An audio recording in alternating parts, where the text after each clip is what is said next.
Hi, my name is Stacy Xu, and I'm a senior from Carmel, Indiana. For my scholarship essay, I'm going to be talking about Mrs. Kim, a teacher at my high school. To give some context, I've grown up in Indiana, which means that for my whole life I've lived in predominantly white communities, which has subjected me to a lot of microaggressions and discrimination.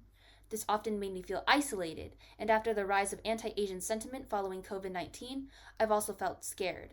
Coming into high school, I knew that I wanted to create a space where Asian students could come together and share their experiences and be there for each other, as well as come together to speak up against issues that the Asian American community faces.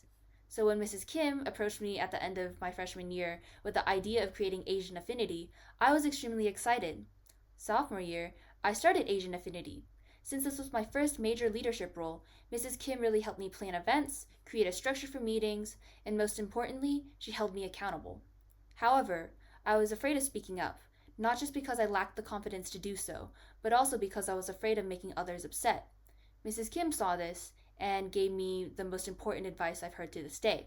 She told me that I would inevitably make others uncomfortable if I told them that something they had grown to normalize was wrong.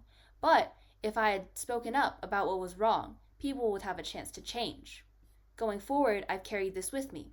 Over the last 3 years, Asian Affinity has done several school wide presentations and issues about things that might be uncomfortable to talk about, such as the tensions between Black and Asian American communities.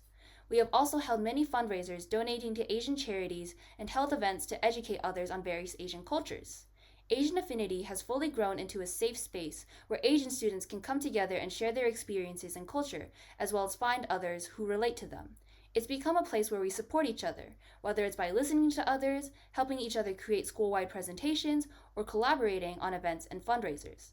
As Asian Affinity has grown and flourished, so has my level of confidence. I've branched out to new leadership roles where speaking up is crucial, such as DECA, being a volleyball manager, peer tutoring, and so much more. As I reach the end of my senior year, I hope to study public health in college and pursue a career where I can advocate for marginalized communities and speak up against healthcare inequities.